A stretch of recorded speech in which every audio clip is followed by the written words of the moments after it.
VRChat, the next frontier. These are the experiences from Gunters' universe. His continuing mission? To seek out and connect with VR devs and passionate enthusiasts. To discuss theories, beliefs, and rhetoric of all kind. And to boldly go where no show has ever gone before.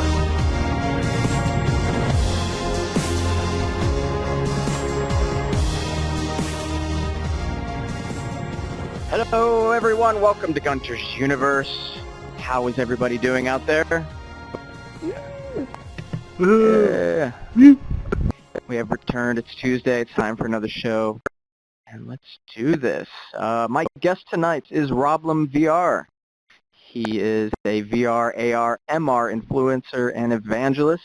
He's named number 5 on the VR influencer by Onalytica. Maybe I'm saying that wrong, maybe I'm not. And that was really awesome. Check out his YouTube channel. It's virtually everything with RoblemVR. He's got this new series, VR Review. It's really good. I highly suggest that. We'll take a peek at it a little bit later. He's also has a background in computer science and marketing.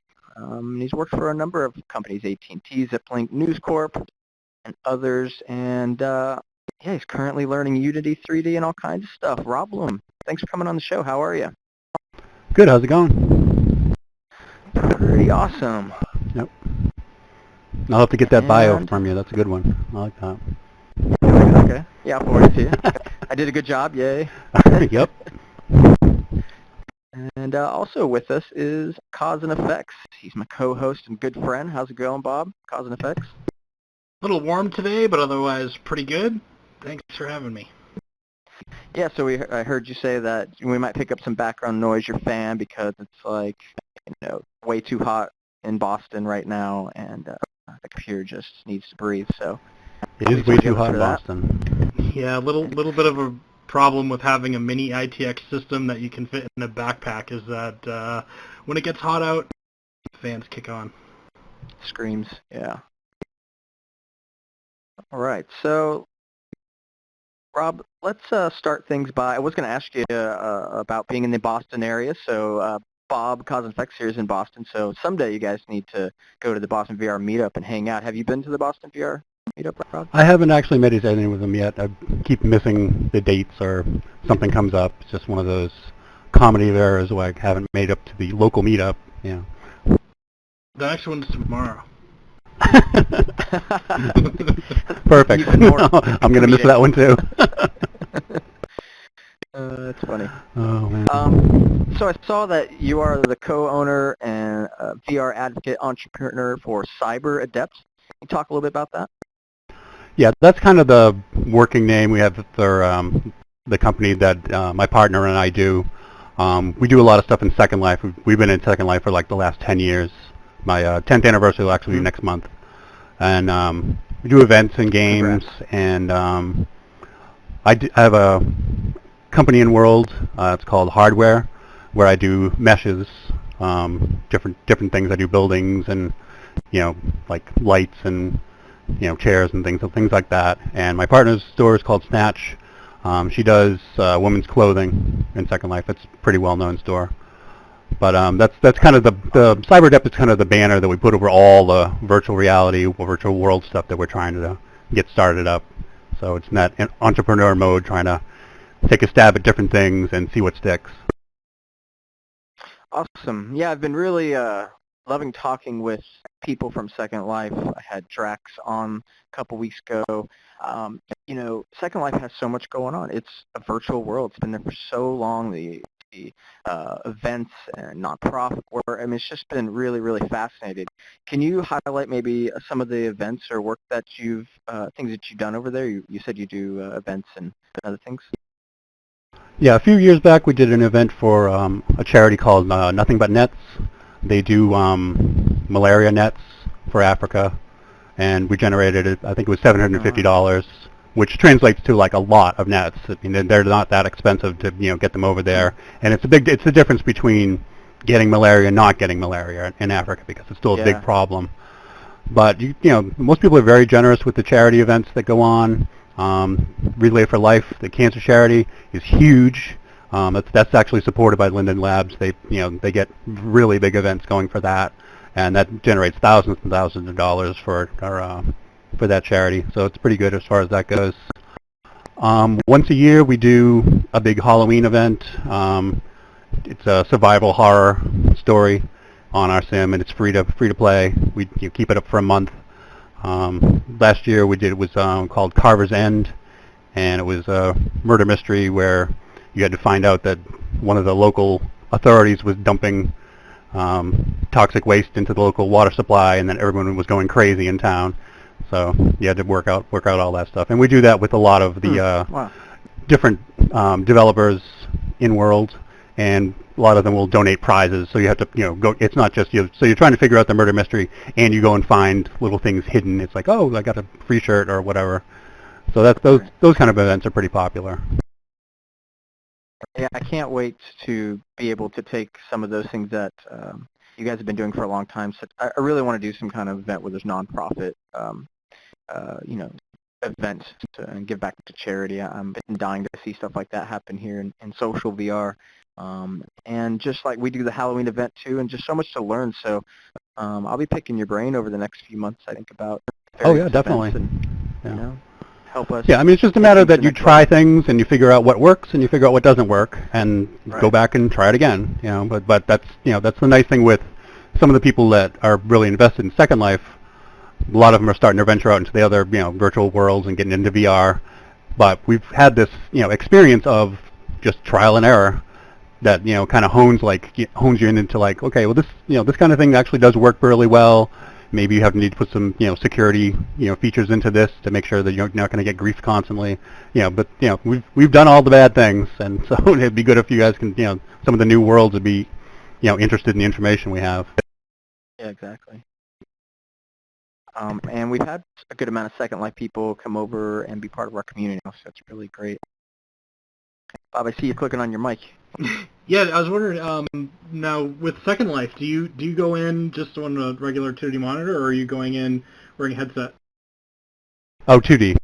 It's Okay. pretty much. I mean, they do have a beta viewer for Oculus that doesn't work very well, and they you can develop third-party viewers for Second Life because they've basically open sourced all the code. So there's another developer. I want to say they're Control Alt Delete is the company name that's actually doing another viewer for Oculus because the Lindens basically gave up on it. I think they're focusing more on their new worlds. Okay. Cool. And so one thing that you do that's big is your YouTube channel. It's how you're influencing the community. Your new series, VR Review, is really awesome. I think you've got 9 of those up. It's really smart. You know what you're doing. You have background in marketing. Create these bite-sized videos and really compact a lot of good information into a few minutes, and people can easily digest that. I also saw you had debunking arguments. That was really cool, debunking things about VR like simulator sickness or other things that people are arguing about why VR is maybe going to be unsuccessful. And then you do tech reviews too, so maybe you could talk about your channel and what's going on with that. Yeah, sure. Well, like I said, I try to make things very condensed. I'm not like a internet personality. I don't want, I don't put myself on the screen and, go on about, my personal life and then, oh, by the way, I got this thing to play with, and, Right. fiddle with it for, 10 or 20 minutes. I try to keep them all to under 4 minutes. Some of the reviews are, 2 to 4 minutes is my general time span I try to shoot on. I've got that section you call it, virtual basics, and that's where I just try to break down what's VR, what's AR, what's Google Cardboard, just try to get people up to speed and give good information because there's a lot of disinformation out there. I mean, I'm sure you encounter it all the time. People saying, "Oh, you can't possibly be in virtual reality for more than 15 minutes," or that makes everybody sick. And it's like, no, let's get some real good, solid information. I did one video on how young, is too young to be in virtual reality, and I cited, information from optometrists and gave the reason why Oculus says age 13, and the only reason Oculus says age 13 is because that was the Facebook age. It has nothing to do with the health and safety concerns. And I've got, a clip in that video from Brendan Ittribe saying that. Like, literally, that's why they picked 13. But everybody focuses on 13, and they say, oh, it's going to be dangerous from everybody else. But the Viewmaster people went for 7, and they've been, doing, stereo headsets without anybody losing their minds for 50 years. And that's the optometrists say that that's basically when your eye functions are locked in is by age 7. So you shouldn't have any problems if you wait till age 7. But I mean, for short exposures, most toddlers are probably even going to be fine. But it's trying to get out, good solid information like that. 24 hours a day or 5 hours a day, maybe something like that. But just playing some virtuality, yeah. I think it's gonna. Yeah, just try to base some of this stuff in fact. Toddlers might have a little bit of problem with the IPD. Right. Except on like things you. Yeah, well, I covered that in the video too. That you should definitely only get viewers that have an IPD adjustment, which I know. Does the HTC Vive have a IPD adjustment? I don't actually know off the top of my head. Yeah, a little bit of it. So I mean, once you do that, I mean, most kids are fine. Cool. Just make sure that you don't stick them in a room with a dinosaur by themselves, and because it's a lot more compelling than you think, especially when you're a little kid. But stuff like that. And we've seen videos on YouTube. These kids are loving it. I mean, I know some developer friends that, of course, are showing their little ones this work, and they're just Henry. It's freaking perfect for kids. The Oculus Story Studio experience. So cool. Let me click on. I have one of your videos loaded up. Get an idea of it.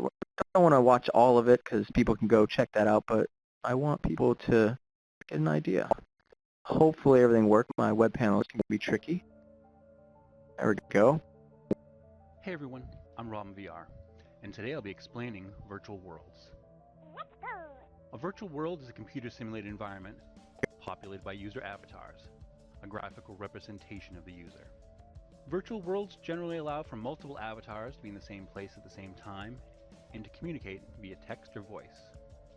Unlike multiplayer or open world video games that are very similar in appearance, virtual worlds are more open-ended and generally don't have game mechanics, such as specific end goals, leveling up, or scores. Virtual worlds can trace their history back to simple maze games, multiplayer text games, and chat rooms from the late 70s through the 80s. As the average computer became more graphically advanced through the 90s, so did virtual worlds, adding first two-dimensional and later primitive three-dimensional graphics. In the 2000s, virtual worlds had a rebirth due to the enhanced graphical power of the average computer and more readily available high-speed internet. Most of these worlds included voice chat, detailed three-dimensional environments, more realistic and highly customizable avatars, user-generated content, and in-world monetary systems. These additional features made this generation of virtual world much more compelling and immersive than previous ones. Worlds that incorporated more of these features like IMVU and Second Life remain popular over a decade later, where others that didn't, like Blue Mars, There, and Google Lively, had limited success. Today's new batch of virtual worlds are being created to take advantage of consumer virtual reality headsets and are banking on their popularity. While most of these virtual worlds are focused on desktop VR systems like the HTC Vive and Oculus Rift, some are compatible with Gear VR and even Google Cardboard. Many are also viewable with a traditional computer screen, keyboard, and mouse, making them a great place to get a taste of these new virtual worlds without investing in new hardware. Hopefully now you understand what a virtual world is and may want to visit one. Awesome. So I've included links to virtual worlds. Cool. I had to let that play out actually because I actually forgot that we were in there and other social VR, current social VR apps are there. So that's a great video.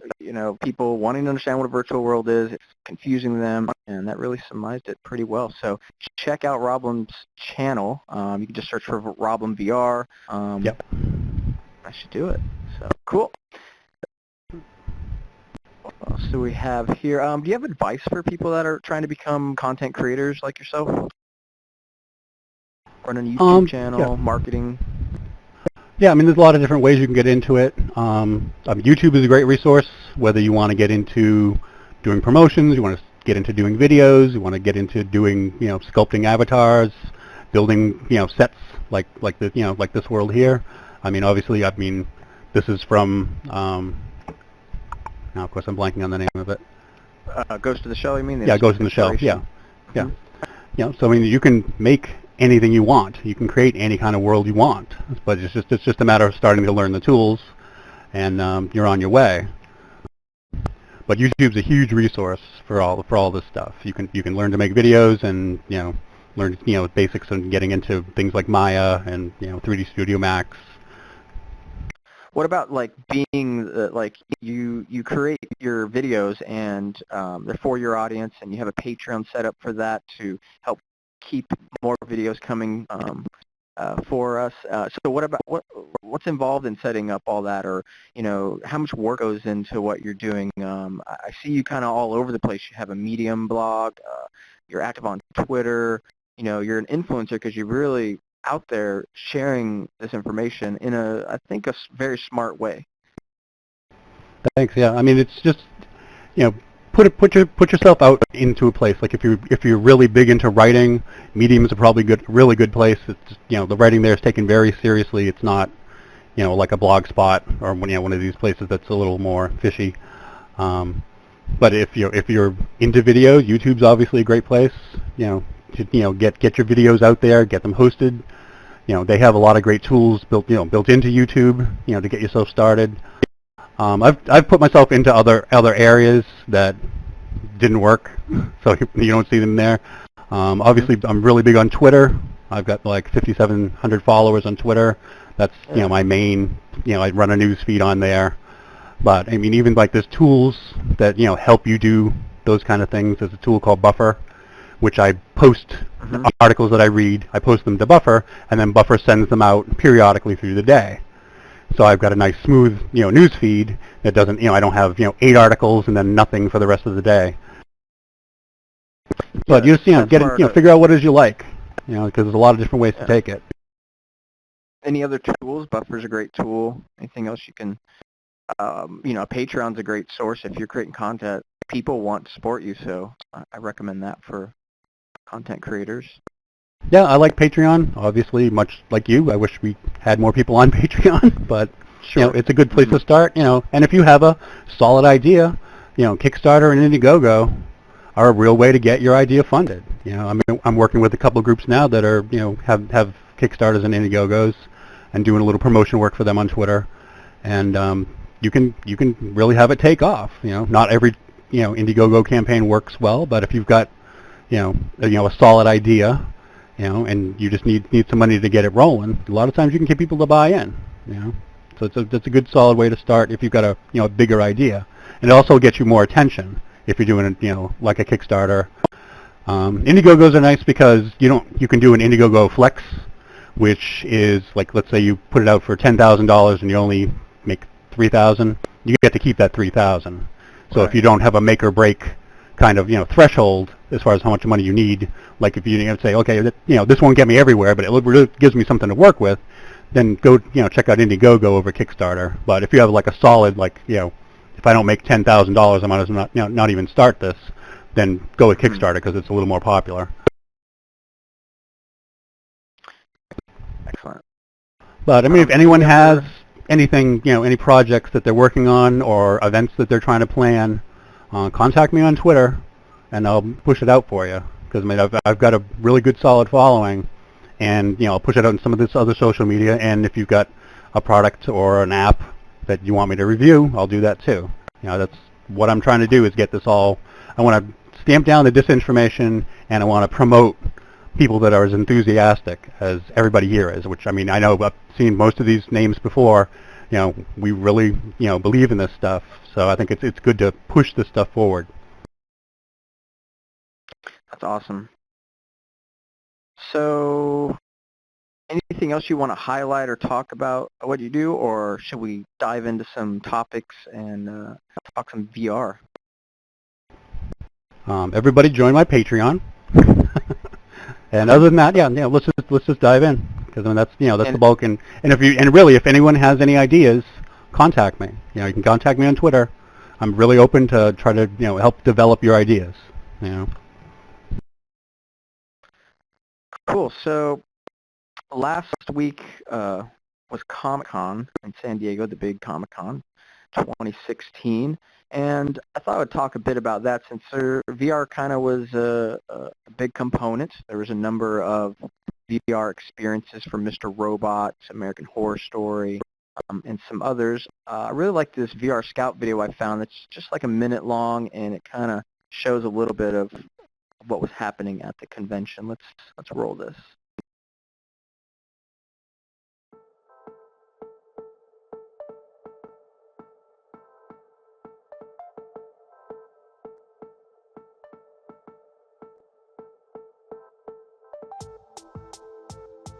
Look at that.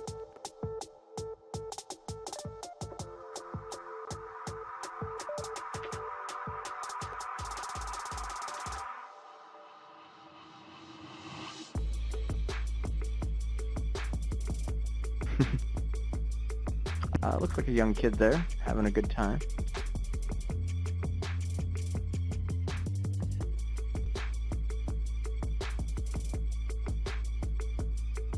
Oh, look at that. Creepy.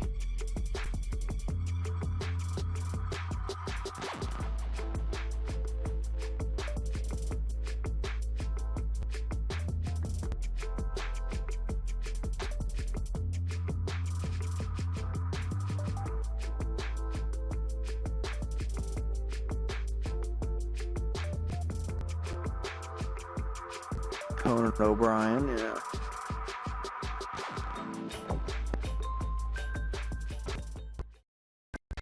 That's great. All right, so first one that I want to bring up is Mr. Robot.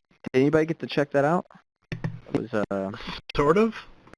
sort of. Is it live? I sort of did for a few minutes until had issues like a lot of other people. So, yeah, national live stream of VR is right in its infancy. Simulcast or Simucast, but a cast, I mean. Yeah, nationwide experience. You saw a ton of the headsets there in that video, Google Cardboard, and I tuned in on the 21st. It happened at 1:45 p.m. Eastern Time as a 10-minute experience, and I didn't know what to expect. And I think there's good and bads, but yeah, Rob, did you have success with that, or a bunch of people had problems? I had problems connecting to it. Yeah. What were you using? What platform? The Gear VR. Gear VR. Yeah. And Bob? But they're saying it's going to be out on the Within app this week. They said they were going to release it, so you'll be able to check it out afterwards. Originally, they were saying this is a one-time thing, and that's it. Oh, yeah. Which I thought it's kind of cool, but kind of weird too, because I mean, yeah, this technology breaks, and come on, everybody's going to want to see it. But I like the, I don't know, kind of fits with the Mr. Robot. It's kind of like you got to be there in the VR to get more of what's going on. It's kind of cool, but yeah, you can get that within, which used to be Verse, VRSC, the app on the Gear Store. Bob, you said you looked at it on the Oculus Rift. You didn't have success with that?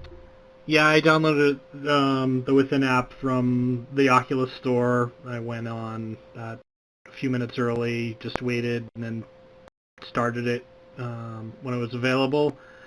Played it for just a few minutes, and then it just got a circle, like spinning, waiting to buffer. Mm-hmm. And then it just didn't do anything, so I decided to restart it.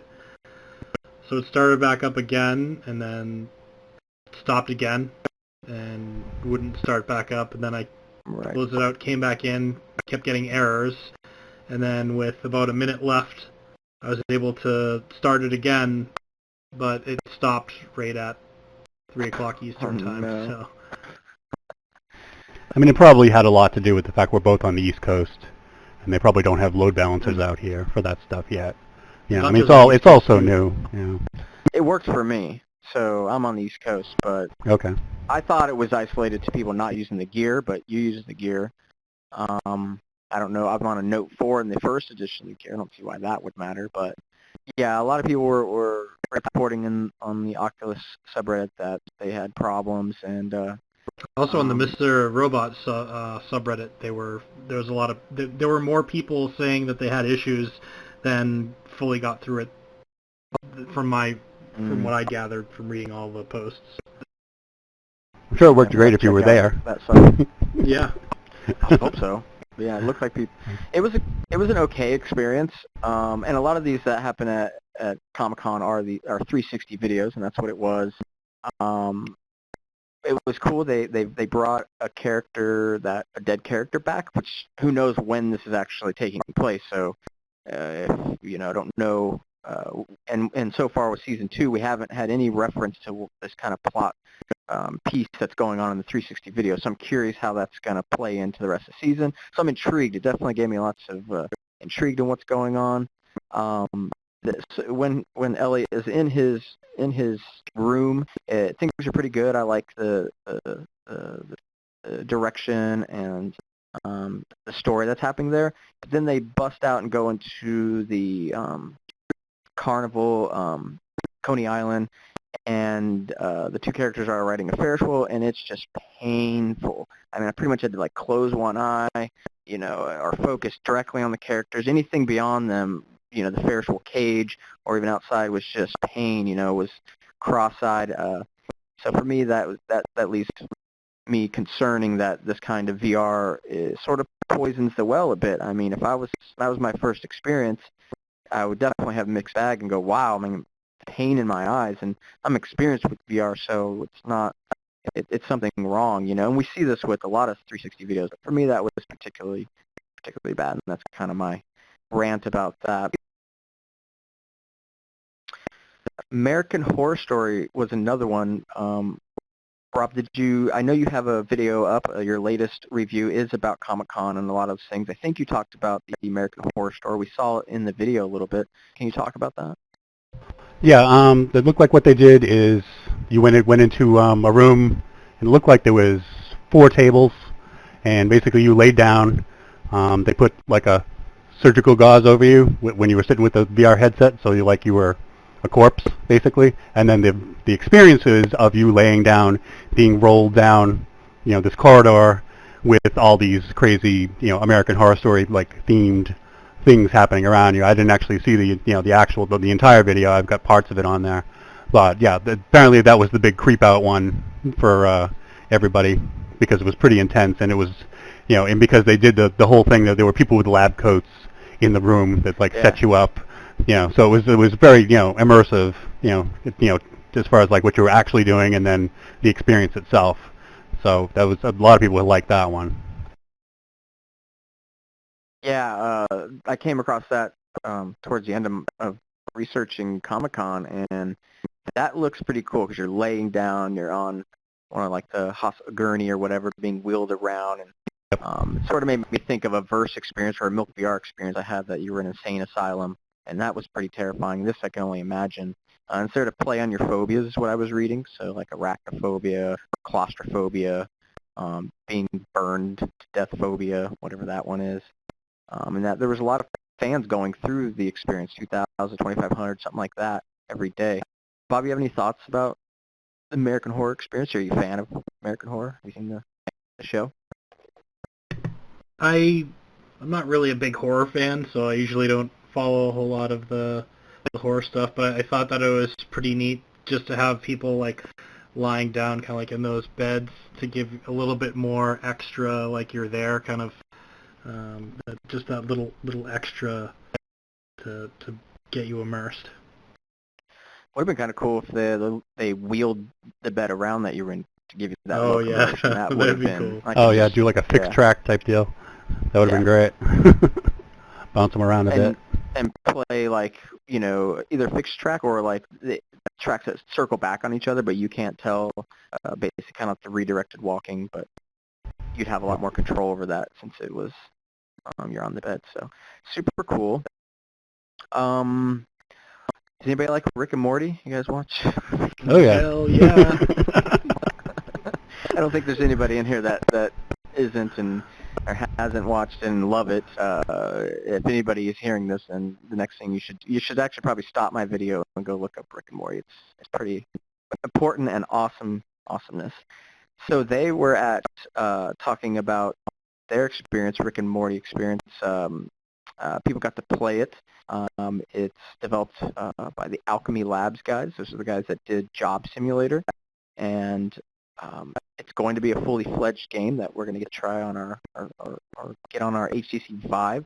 So it's basically going to be like Job Simulator, but in the Rick and Morty universe, in Rick's garage, picking up things, and then doing puzzles and stuff. It's more in depth, I hear, than Job Simulator is. There's some really cool things. The character that you're embodying, you see Rick and Morty, Mr. Meeseek shows up, and there's portals to go through. I'm really excited about that experience. Did you guys see that? Have thoughts about that experience? I mean, there's so much to draw from, even just from the 2 seasons of Rick and Morty, all the different, universes they go to and all the, different crazy things they do. I mean, I can't think of one episode I wouldn't like to do in VR. That's, that they just have so much to do, And I think Sure. and I think, the thing with the Job Simulator, which is great. I mean, a lot of people love that game. It's, simulating a boring job. But take all the mechanics of that and then drag that into the Rick and Morty universe. That's brilliant. It's going to be the difference, like Pokemon Go. It's almost the exact same game you're playing. The Niantic Labs made before, which some people liked. But you put a big, a big piece of content on top of that that's well known. And Rick and Morty is maybe not well known, but it just takes it to another level. I mean, it's going to be super awesome. I heard an interview with Alex Schwartz, I believe. I'm going to be reaching out to him to see if he'll come on the show after Rick and Morty launches. I'd love to talk to him. And he was saying, he met Justin Roiland, because Justin Roiland's into VR. He's voicing some of the VR titles and different things. And they were, hanging out, I imagine, at some con, or they're in the same area and they're going to similar events, and they just struck up conversation. Of course, he knew what Job Simulator is. It comes with everybody's Vive, and they basically had a beer, and they both had the same pitch. Like, they thought Job Simulator would be perfect, Justin did, and so had the same pitch as then Alex did. Like, hey, I would love to be in Rick's garage. It's just a perfect place to go up and pick up things. That's the game mechanic has a lot to do with picking up stuff, playing with stuff, having fun with the controllers. But yeah, they're taking it a further level, puzzles. Bob, what are your thoughts? You ready for some Rick and Morty in VR?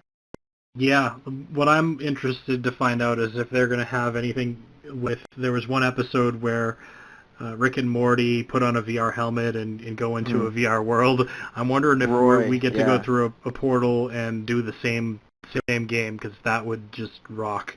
Yeah, that's what I want. Yep, definitely. I want to be Roy. Yep. That was a great episode. They'd probably sell a lot of copies if they could pull that off. I have a video that shows us some of it. Let me get it pulled up here. It is not easy to use. I think from what I saw from the video, the only things that they showed were just in the garage. So if you do go through other portals, that'd be like new content. Which is great. I don't want to have it all spoiled. Right, exactly. Like, what the hell is that? Fucking penis dick thing. I don't know. A fleshlight for girls. Oh, that went fast. Yeah, it was a really short clip. Yeah. There is a Tested, got to check it out and review it. Norm from Tested, there's a video up for that. I'd recommend checking that out if you want to really know a lot of it and get some of the stuff spoiled. Really good shit. Can't wait. And hopefully we'll see some Rick and Morty stuff going on here in VRChat, and I'm certainly going to be reaching out to see if Justin wants to come hang out. That'd be great. So yeah, the next one was Suicide Squad. This was interesting because the experience is 360 video experience, but you are Harley Quinn, and it's first person, and she's wearing this crazy camera rig. That thing's amazing. Her whole head is amazing. Like, that's what really struck me. So yeah, tell us your thoughts about that, Rob. Yeah, I mean I heard that they were going to be doing it, and that they were specifically shot some stuff in 360.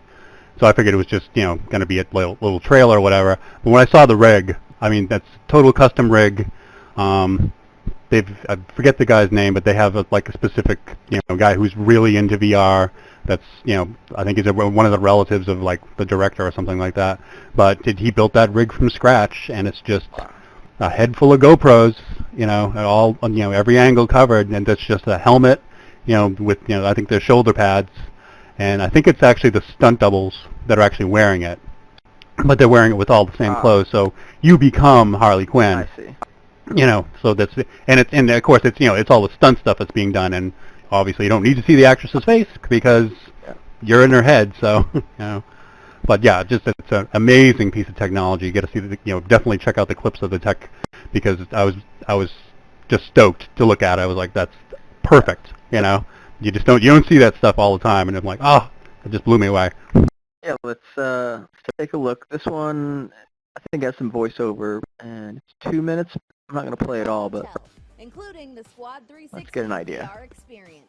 All right, you guys, so we are here in this epic space, all decked out, Suicide Squad themed. But what I want to talk to you guys about is the Suicide Squad VR 360 experience.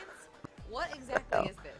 It is an immersive, fully immersive experience where you are in the scene of the movie during one of the most intense action sequences in the movie, I think. Looking to your left, and you're sitting right next to Margot Robbie, and to your right is Killer Croc, and you are right there in the middle of it. It started as a really simple idea to just get some 360 behind the scenes on the movie, and it very quickly escalated into building a camera rig and doing this whole crazy thing where we got the stunt team involved, and Guy Norris, who's our second unit director on the movie, his son Harrison, super into VR, came on board as our VR director and came up with this crazy idea to really do something that had never been done before at that point. And I got to see some photos of the rig That's awesome. that they used. Let's go ahead and pause that.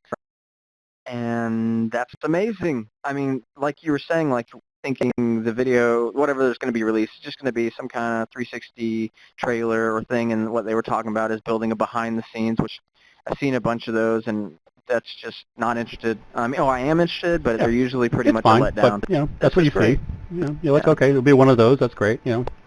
But that's amazing. That's Not this time. such beautiful technology.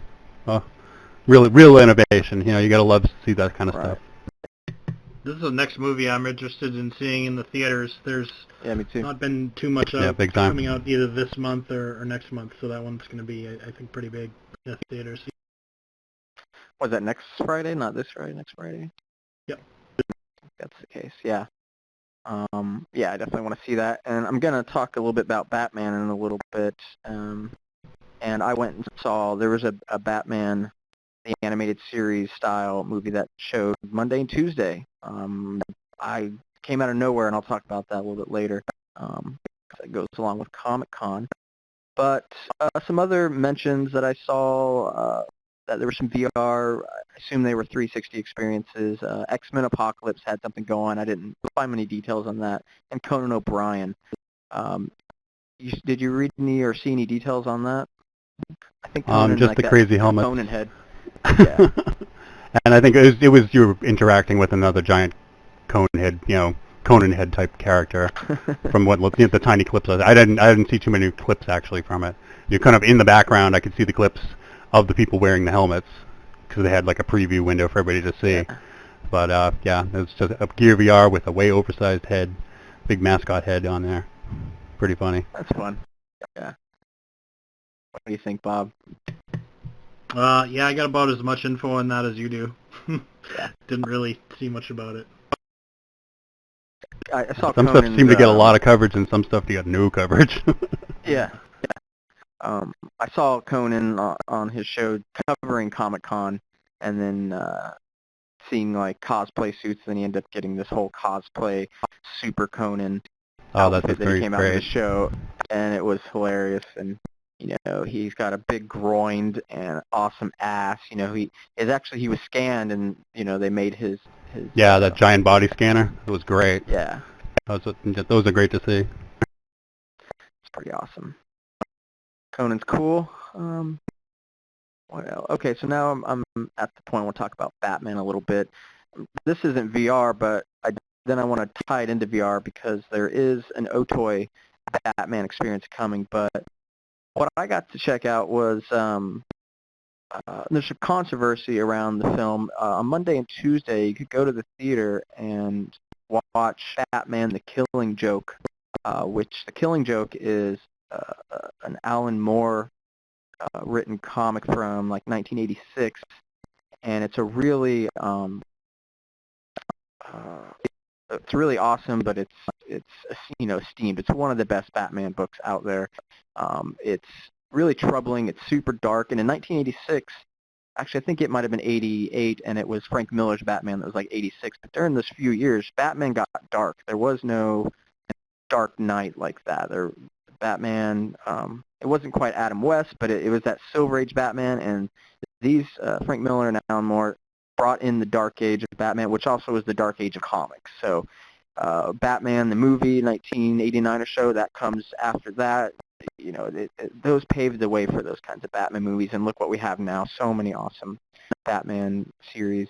And so the controversy is, like, I mean, I'm going to spoil some stuff here. I assume a lot of people know The Killing Joke, but maybe not. But it's brutal what the Joker does to Commissioner Gordon's daughter, who is Batgirl. It's brutal. There's naked photos of her taken and sent to Gordon to drive him mad. And they added a whole prequel to this, which is kind of weird, where Batman sleeps with Batgirl. And it's kind of, it's a little fucked up, but I really like how they pushed the limits, and so I went to the theater and saw it, and yeah, it was awesome. The second half is The Killing Joke, and it's word for word the comic book, and so I've never seen that happen where they take a comic book and make it really accurate. Watchmen was pretty good representation, I thought, of another Alan Moore work, but this I went and checked out the comic in right afterwards, and every scene and every word is accurate, word for word. Blew my mind. Are you guys aware of that comic? Did you hear about this at Comic-Con? We went and saw Ghostbusters last night, but I did see that it was playing yesterday, so my wife's not really a big Batman fan, so we didn't go and see it, but I probably would have otherwise if she was a fan. Mm-hmm. Yeah, I haven't seen it, but I heard the guys on Etsy were talking about the controversy that about, well, not, the violence in The Killing Joke itself. That's pretty much a prerequisite. Is you either sign up for that or you don't. So that's neither here nor there. But the love affair with Batman and Commissioner Gordon's daughter and all that stuff, that's came out of nowhere. I mean, The Killing Joke's pretty short, so obviously you couldn't really stretch. 50 pages. You had to do something extra. You had to add to it, because you weren't going to make an hour and a half movie of that by itself. So I can understand that they needed to add some stuff, and I guess there is some stuff in the genre overall that for Batgirl to be having a relationship with Batman, but I guess the thing that was turning people off was that she was obsessed with him. Kind of to a like super fetish kind of level. I mean, I didn't see it myself, but then this is what I'm hearing. That I don't know if they pushed it too far, but well, I mean, it's adult, the so age gap is there, and we know in the comics, like Robin is the one that like hooks up with Batgirl. Exactly. Like, that's the age. assumed thing. Yeah. Yeah, it was really interesting. The first part of that prequel thing, I don't really care about it. It felt like two different stories, just because the sort of bad guy in the first part, it resolves and then things move on to the actual Killing Joke. So yeah, they had to fill it in. I think that's a little bit of a mistake. I don't think they needed to make this a theater experience, but I'm glad they did, because I dug it. I got to see Batman. It's the style of the animated series from the 90s.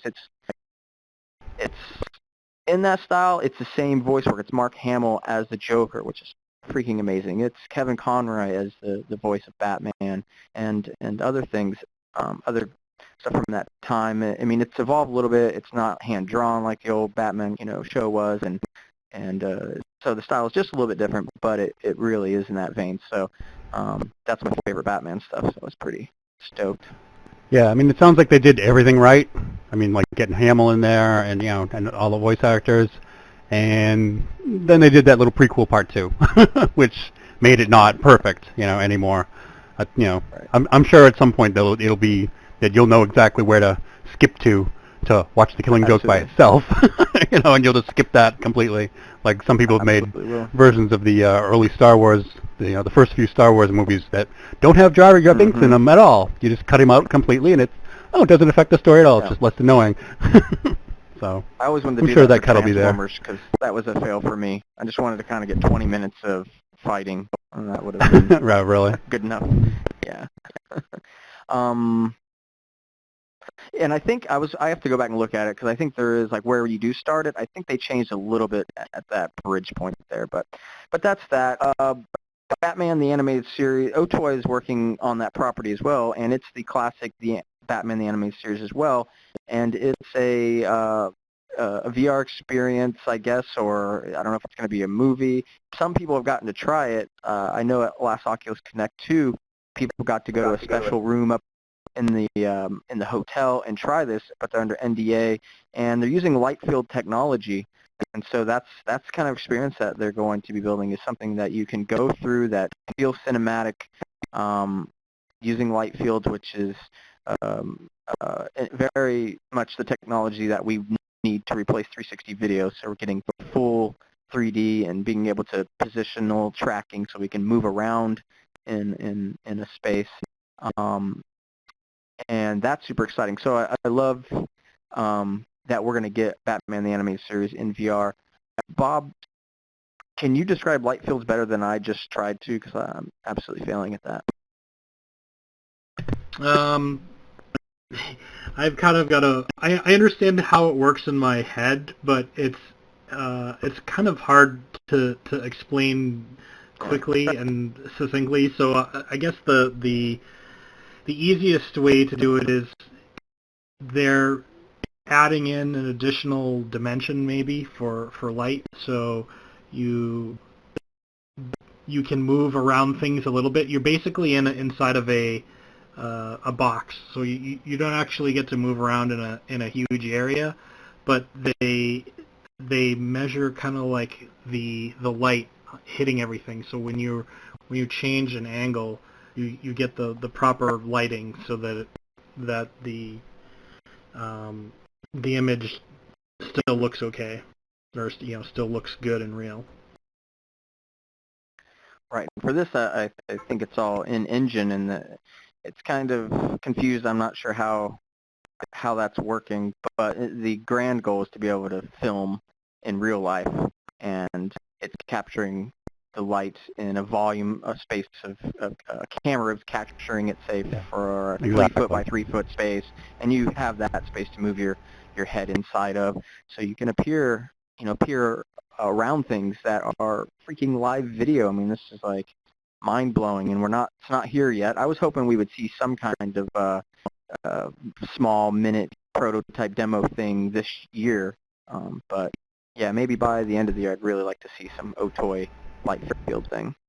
I think like one way to explain it is imagine a camera lens with like 1,000 little lenses, and so on the right side of the lens it's going to be picking up different light than on the far left side of the lens because you have so many tiny little lenses. And so what it does is it measures the difference between each of the points it's picking up light, so that it can determine the 3D shape of something based on the light angles. Yeah, a single light field capture camera has multiple planes that it's capturing the light on. So like a regular camera, like a regular film camera, you got one plane of film. Mm-hmm. With a light field camera, you've got multiple planes, so that it's capturing the light as it's coming in with a different aspect all the way through. So that gives you that realistic feel. Like when Otoy originally made a single shot light field camera, which if you go on the Amazon, they still have them. You could capture take a picture. Yeah, Lytro. I'm sorry. That's what I was thinking. That company. Oh, Lytro, right. Lytro. I'm sorry. Yep. you could take a picture once and then go back and look at the picture and change your, field of focus and, do all the things you would normally do with your lenses, but you could do them even though you just took one shot because it's capturing the light as it's coming through like you said, a volume of space. So what these bigger light field cameras are doing, they're capturing light through a big sphere, or big square area, and then in theory you could move your head around inside that entire space and see everything accurately. Even though it's like a 360, your head's not moving at all. You're at a single point of view that you look all around in a sphere, and you can see all around, but you're not going to shift your head sideways or look around an object. With the light field, you could do that, and then if you even went further with that, you've probably seen the name of the company is going to escape me again, so I'm not going to try to remember it. But these camera rigs where you see like a big scaffolding of like 100 cameras around the outside of a room, capturing some person inside it from all angles. So you've got that volumetric kind of thing, and then again, that's also capturing the light field of that entire room. So if you walked around inside there, you could look at that person from any angle, because it caught that person from all those different angles at once, and that's kind of the power you get with the light fields. But the processing on these things is insane. The amount of technology that goes into like capturing it all, processing it all, and then displaying it for where you happen to be at the moment, as you're moving your head around. But that's definitely the future, beyond 360. But 360 is just that's a nice low-hanging fruit with 360. Couple lenses, or a handful of lenses, and a couple of cameras, and you get a pretty good 360 view, and it's pretty compelling. But the light field is definitely the way of the future. Yeah, Lytro is a good thing to bring up because they actually don't do cameras anymore. They have moved into their own light field cameras. That's what they're developing high-end.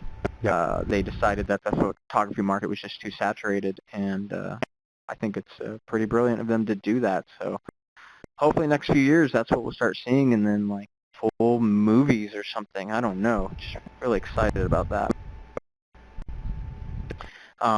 That makes me think of the Lucasfilm is making a VR movie about Darth Vader. Did you see any of that? There's not much to see, but did you hear about that? Yeah, I heard about that. Definitely looks good. Yeah. And did you try the Tatooine experience? Tatooine? Yeah, I mean that was good. Yeah. I mean, it wasn't blow your hair back amazing, but yeah, it was short. It was good. I was happy to see it. I'm happy to see anything Star Wars. So yeah. It didn't disappoint, but didn't blow your hair back. I would agree with that absolutely. What about you, Bob? I haven't tried it yet, but it's on my list of things to try. It's been kind of hot here, and I was hanging out with Ken this weekend. He's out here, so yeah. I haven't done a whole lot of VR this past week, but it's definitely on my list. Yeah, I recommend everybody. I downloaded it. Be nice if it was longer. It's pieces that we want to see, so we're waiting for now. We know it's great to know they're working in this direction, Industrial Light and Magic. I had an episode with John Gaeta from Lucasfilm Industrial Light and Magic a few weeks ago. Definitely want to check that out for some details on all this. That was great. Yeah, he was super great. stoked to have him on. Yeah. And then they're making a Darth Vader movie, so I'm really interested to see what that's going to be. So ambitious, totally dig it. Next thing is Oculus Medium was being demonstrated at Comic-Con, and Bernard Chang, one of the artists on Batman Beyond, which is right there with the animated series classic, the same voice work and tie-in together. He was sculpting a Batman figure in Oculus Medium. Medium is live on stage. With the Medium, you can sculpt, model, smooth, paint, do all kinds of art in there. And you can even 3D print the stuff that you make in there. So they were 3D printing toys and stuff, bringing them to the show and giving them away. I got a video to play, but just before I do that, Rob, what's your thoughts on, did you get to see anything about Oculus Medium at Comic-Con?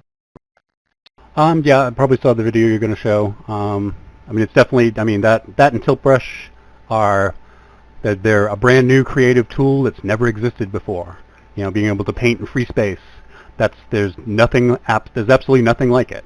And then anyone who's touched it, lots of people that have done it, they said this is amazing, because literally there's nothing even close to it, and like you said, now you can take that, the objects they paint in there, send it over to a 3D printer, and hold it in your hand. I mean, if that doesn't blow people away, I don't know what will. Yeah. Right. And the opposite, you can scan photogrammetry or whatever method of scanning in the real world and bring that into the virtual world. Exactly. So we're gonna things are what is a real world will become something totally different. It's all just gonna be our new world coming soon.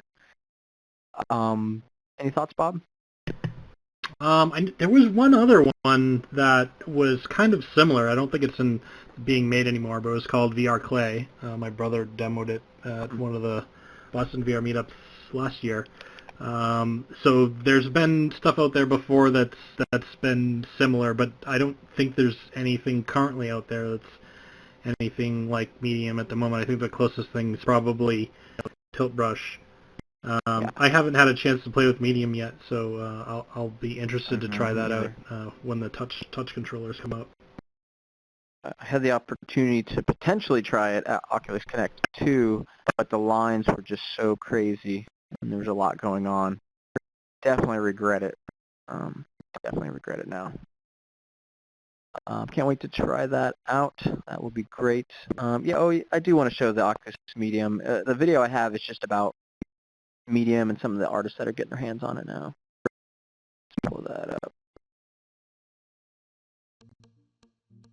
Medium is Oculus's creation platform. It's digital clay, and we're building it for anyone. I'm not a virtual guy. I just love reality. I mean, as a sculptor, it's all about being real. I didn't know what to expect. I've never seen anything like it before. Yeah, I'm 100% analog. In fact, I don't even have Wi-Fi in my studio. At first, I thought this isn't going to be real. I was thinking very flat, and all of a sudden, when I realized I could reach my hand around and cut shapes and twist shapes, I got very excited. Pull the trigger under your index finger. That's how you add clay. I see. Got it. I suddenly realized that the traditional 3D program, it's like working with one hand tied behind your back. With the Rift, I can rotate it as I sculpt it, the way you would clay on a potter's wheel. When I was using Medium, I was thinking about something in my head, and before even thinking about what it was, I just put it out there. I was super excited. The experience itself is truly incredible. In fact, I don't know how it would get much better. It's unlike any other tool that I've used before. There's not a real secret to starting it. It's just having fun with it. For lack of a better word, it's a psychedelic experience. It's a tool that I feel like I could use right now. It's really real, and it's really fun.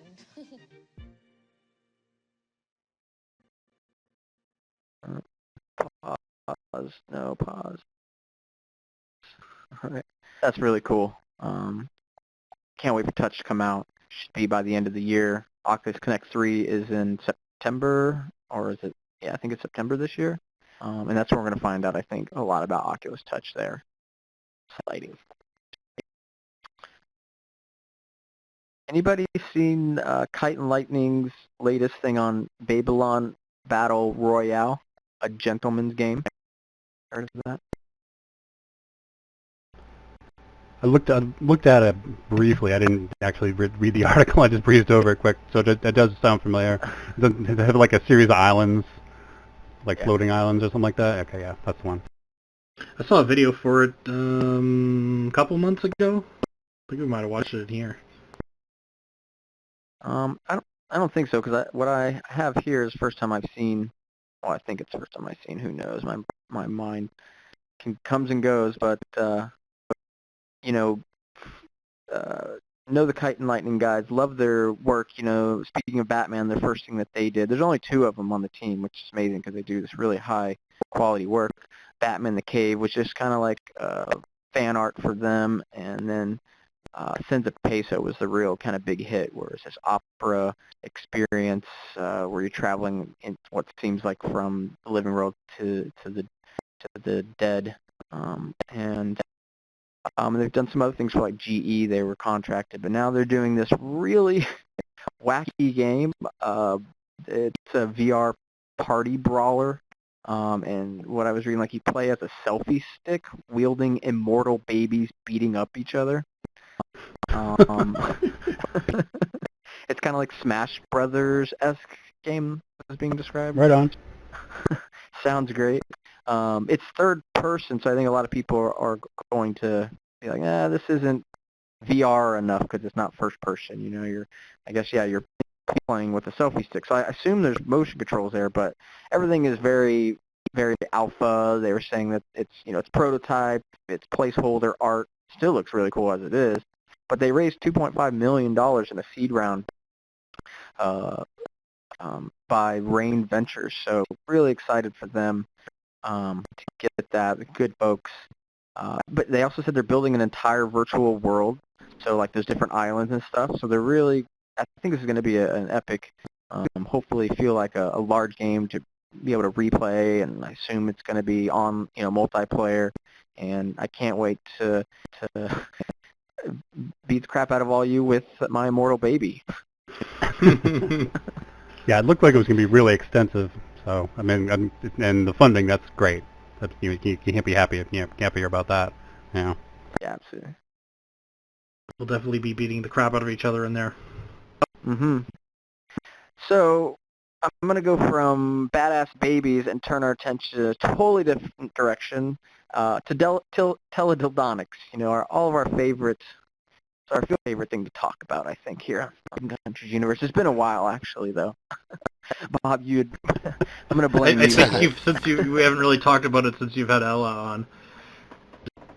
Possibly. I used to talk about it a lot before then, and then, Ella Darling came on. She's the queen of VR porn, is how I'm going to describe her in this moment. That was a great show. So let's just watch the video.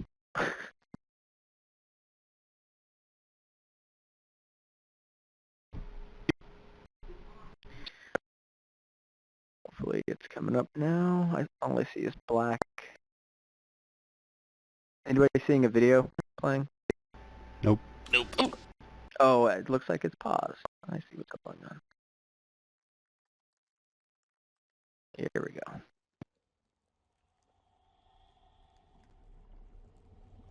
Nope, that's not a teledildonic. Darth Vader. Darth Vader, no! Cam Soda is the first to combine VR and tactile response teledildonics with live girls. Oh shit. Experience virtual reality interaction.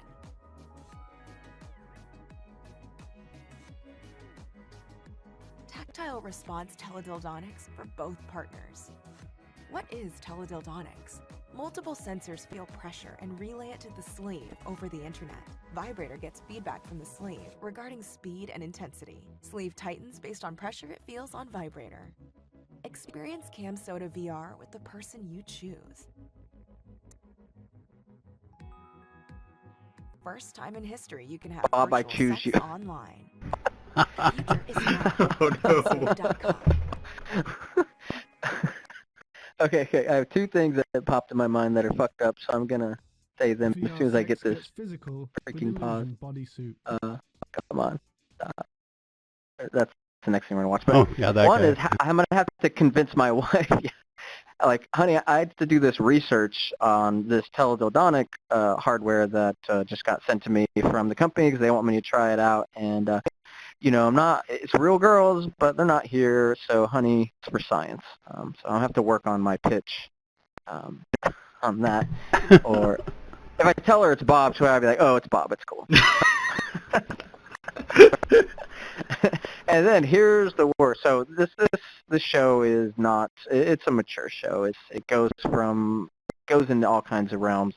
And so this next statement is going to be pretty messed up. I wonder, you could kind of fuck yourself. Could you put a dildo in your butt and then feel?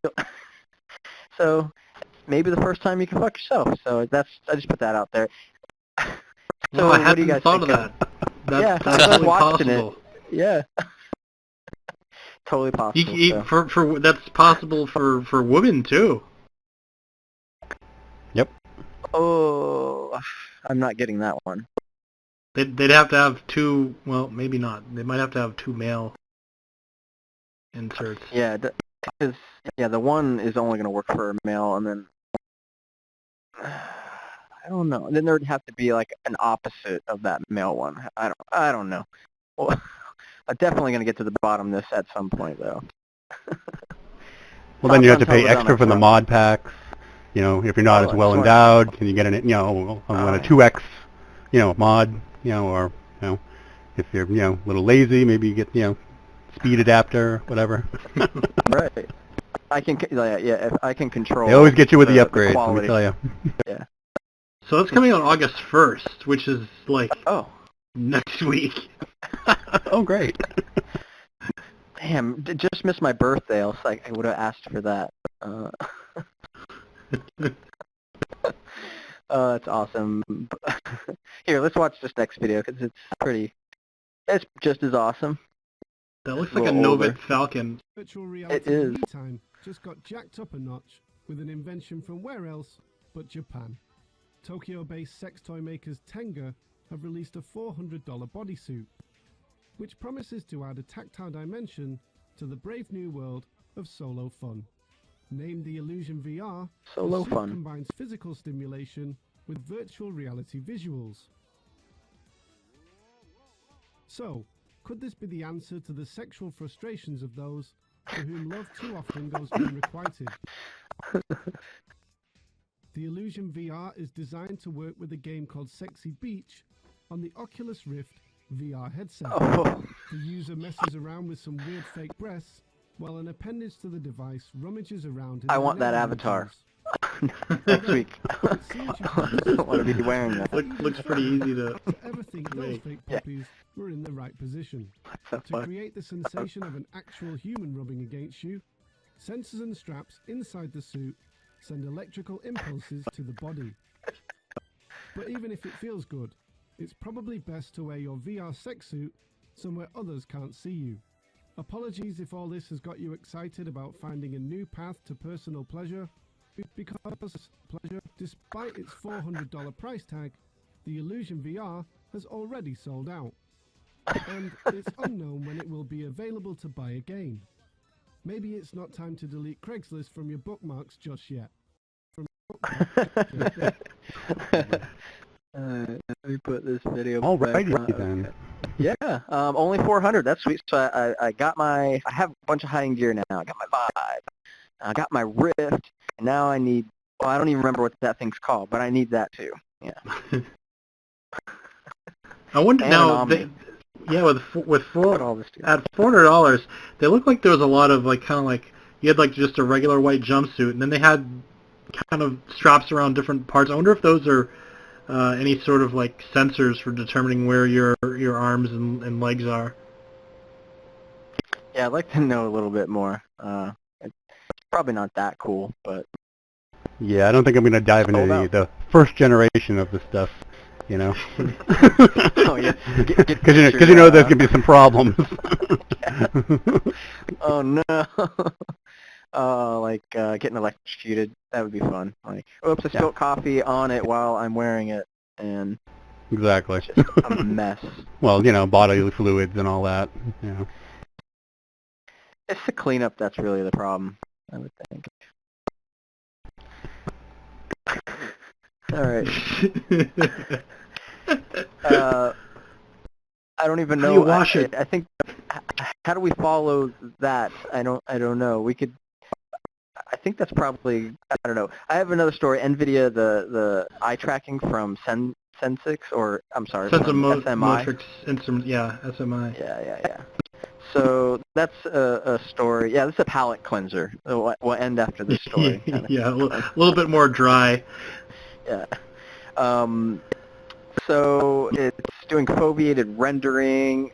What's going on is when the system knows, and in this case, NVIDIA is doing the research here, just research. We're not getting a product, but researching that where you're looking is where all the processing is going to be targeted. So right in the middle of your view is where it'll be crystal clear, and this was apparently Da Vinci noticed this sort of mechanic in people in our vision called foveal vision, and that you focus in one spot and everything else on the outside is kind of blurred. It's your peripheral vision.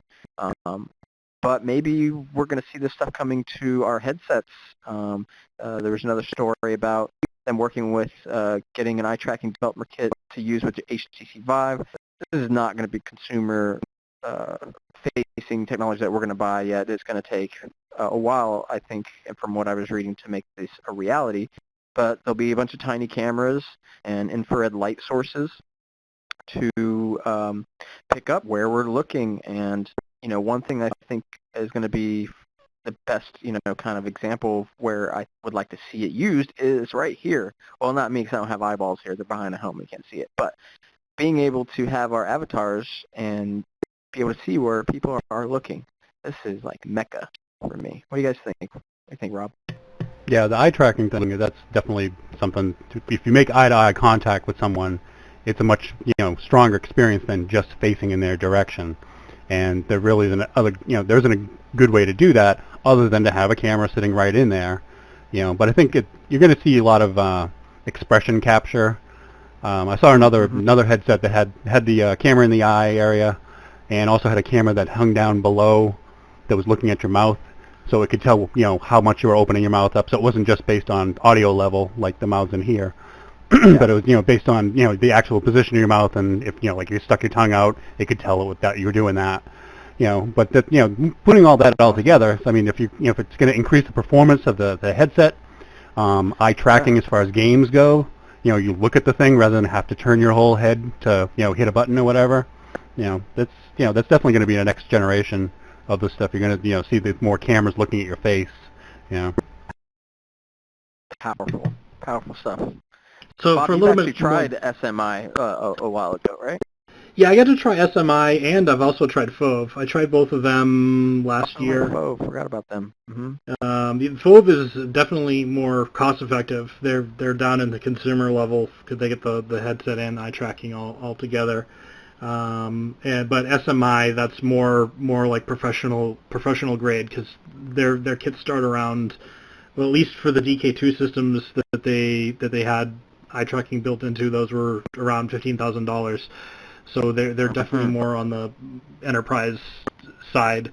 So last week, NVIDIA and SMI announced a partnership, and they're currently demoing what they've been working on together at SIGGRAPH this week. And so just from one of the NVIDIA announcement, there's a couple sentences that I wanted to read that were... So they said that they found that traditional approach of rendering lower resolution images for our peripheral vision results in distracting flickering if the foveated is too aggressive. They also found that simply blurring images picked up by the eye's peripheral region reduces contrast, including sense of tunnel vision. However, by combining blur with contrast preservation, they found that users could tolerate up to twice as much blur before seeing differences between foveated and non-foveated images. So what they've kind of done is they've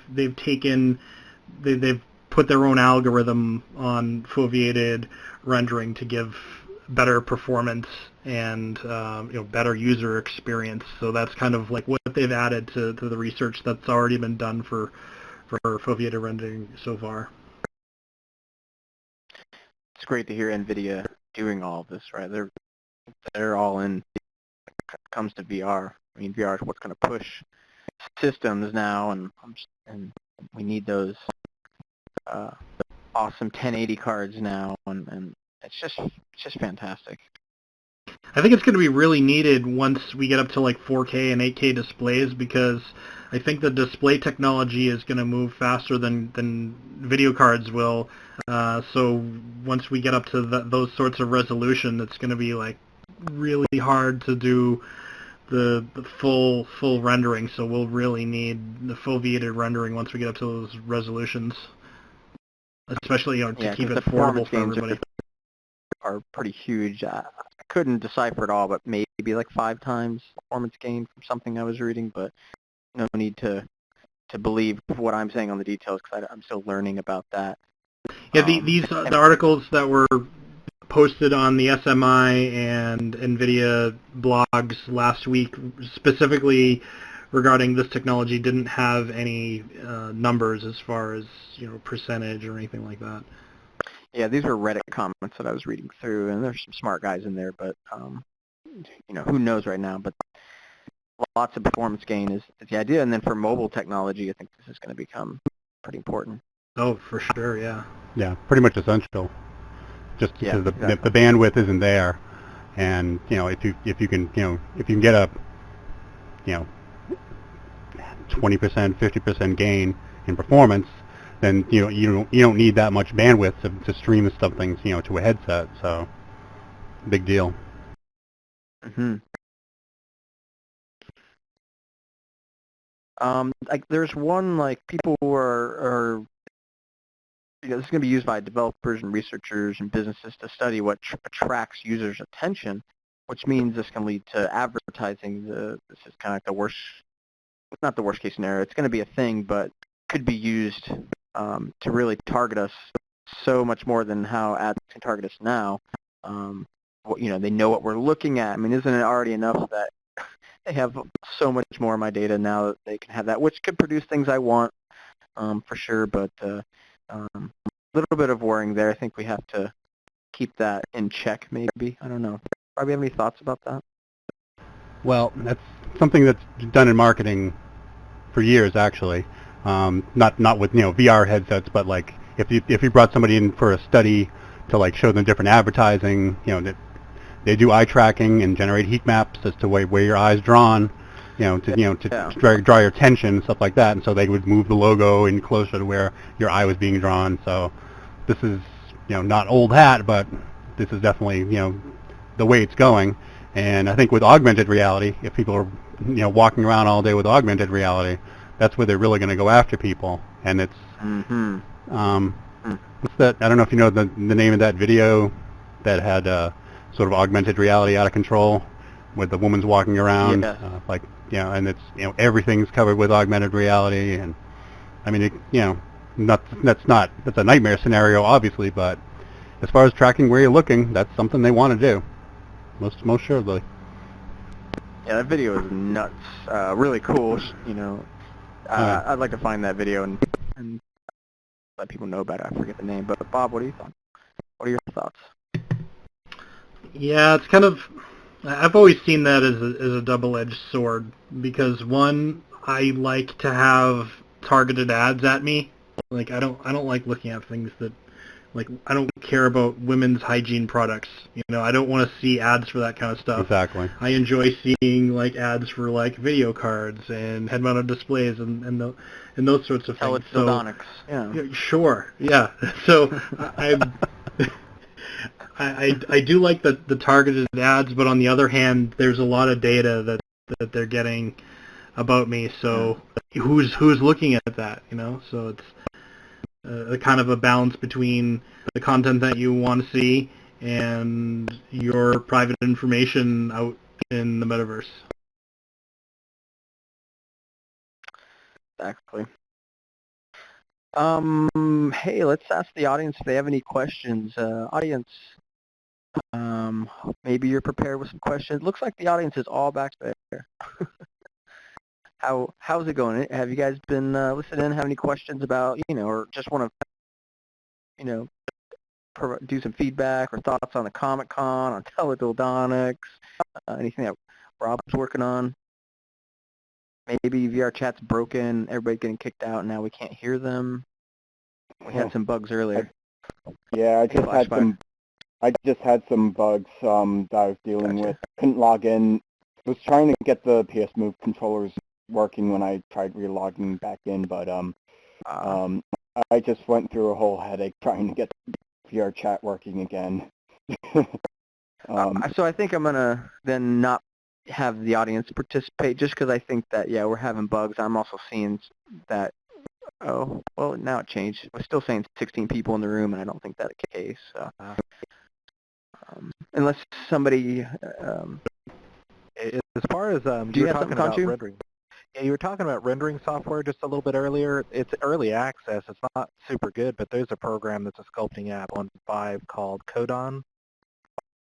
Codon. It's Haven't kind of heard of like that. a 3D modeling. It's very early access, but you can kind of take a shape and drag it out and sculpt on it. It kind of reminds me of a very early version of Sculptress. Oh, that's right. I forgot about that one.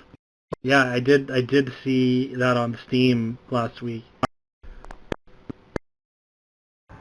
Or that it was upcoming or something like that. And so it's not like Sculpt VR, which is more like Minecraft blocks that you're kind of maybe more painting. This is Correct. sculpting. I mean, it's literally you put a sphere in there and you can kind of drag it out and stretch it and paint on it and build it up. It's cool. What's it called again? Codon. Codon. K or C? Yeah, Kodon. Got it. Cool. Hey, there's more people now in front of me. Okay. Maybe the audience stuff is working. Is the name of that video. Oh, hyper reality. Is that what you said? Yes. On Vimeo, I think. Vimeo. Okay. Maybe I can get that up in time, maybe not, but does anybody else have anything they want to chime in with? That's cool. I'm going to skip the hyper reality video and play it afterwards since trying to add that to my queue right now is too challenging with 5 controllers. But, all right, we're going to wrap the show up. Rob, thanks so much for being here.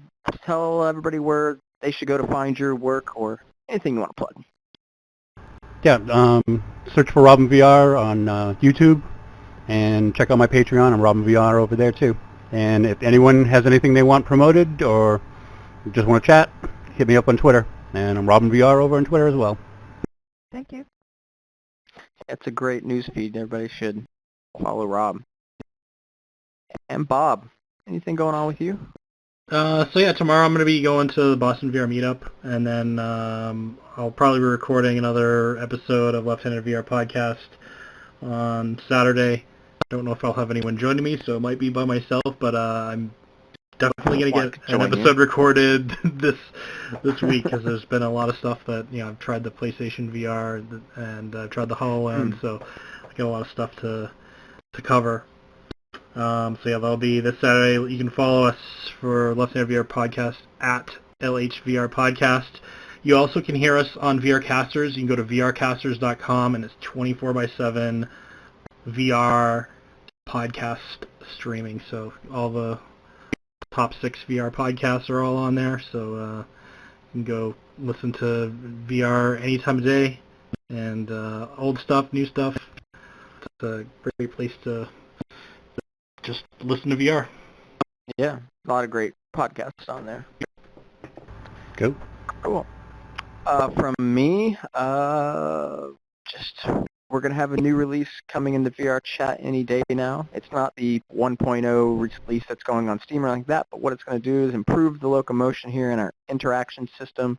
Right now, we love to interact with our Vive motion controls, but Xbox controllers are going to have the same ability to pick up things and as the Vive users. And Rockin' Bowl is coming, so it's a really awesome piece of content the VRChat team has developed. It's a great room. It just works really well. Fun bowling with music and food and other stuff to play with. It's really great. When you get 20 people in here in social VR and go do something like that, it's a ton of fun. If you're listening, you haven't been to VRChat, definitely come hang out. It usually blows most people's minds that come here.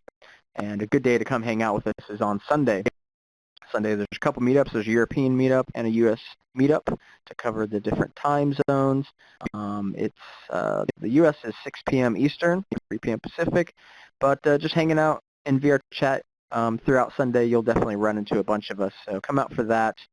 There's details about VRChat on how to join our Slack community, which is Skype but better. You can find these things on our subreddit, reddit.com/r/VRChat. Please follow me at Gunters Universe, and also check out guntersuniverse.com. There's a lot of ways to connect with me there. And yeah, I have a Patreon too. Patreon.com/Gunter. Donating a quarter a week really goes a long way to helping me get all these episodes out, do better editing, and hopefully start up a new show. I'll talk more about that later. Thank you. Thank you so much, Roblem, for being here. Thanks so much, Bob, Cause and Effects, for being here. Thanks, Kenny, for running the cams every week. It's awesome. And thanks to all the audience. You guys rock. It's great to see some new faces and a lot of the old faces coming back into the week. I love you guys. And thanks, everybody, for watching. You guys take care. Cheers. And now it's time for me to play outro music. Is it going to work? Let's see. Maybe. If I can click the buttons. Go. Oh, yeah. Yay.